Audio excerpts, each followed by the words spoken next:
Baik Bapak Ibu, kita kembali ke pertanyaan yang sudah disampaikan pada modul 1.3. Ada 3 pertanyaan secara garis besar yang saya ambil. Nomor 1, kita harus berpikir positif dalam mengukur kekuatan atau aset kita untuk melakukan penentuan visi guru penggerak. Kenapa? Itu pertanyaannya.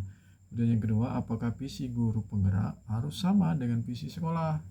Yang ketiga, kami di SD terpencil memiliki sedikit kekuatan. Jika visi kita sesuaikan dengan kondisi kita melalui Bagja, apakah kita tidak semakin ketinggalan dengan lembaga lainnya? Itu pertanyaan yang bagus sekali Bapak Ibu.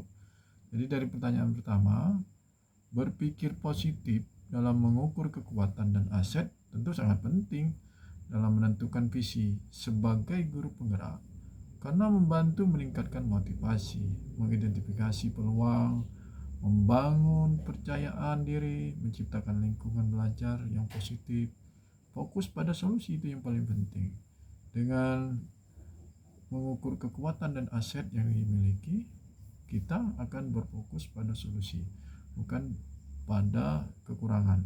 Kalau kita berfokus pada solusi atau pemecahan, lebih mudah untuk manfaatkan kekuatan atau aset yang kita miliki dan mencapai visi yang lebih realistis dan berkelanjutan. Dengan pikiran positif, guru dapat lebih efektif dalam menggerakkan perubahan dan mencapai tujuan pendidikan yang diinginkan itu Bapak Ibu.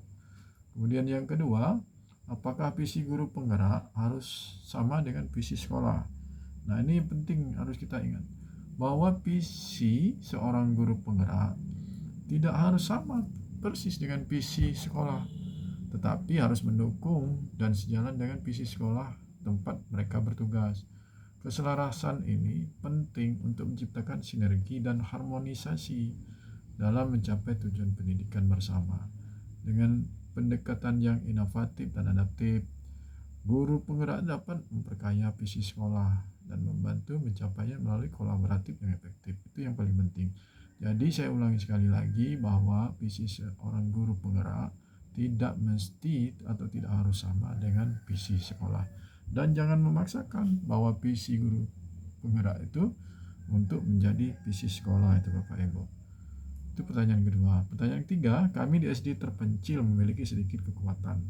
Jika visi kita sesuaikan dengan kondisi kita melalui Bagja, apakah kita tidak semakin ketertinggalan dengan lembaga lainnya? Ini pertanyaan bagus yang disampaikan oleh Bapak Ibu CGP.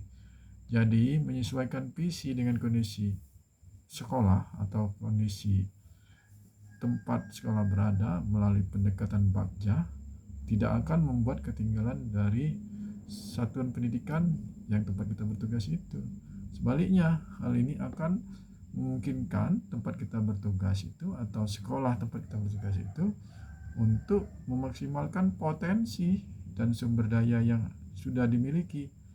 Hal ini bisa memacu motivasi, inovasi, serta membangun kekuatan sekitar yang unik yang tentu tidak sama dengan tempat-tempat lain.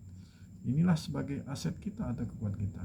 Dengan strategi yang tepat dan kolaboratif yang baik, sekolah kita atau SD kita walaupun di tempat terpencil bisa mencapai kesuksesan yang signifikan dan berkelanjutan.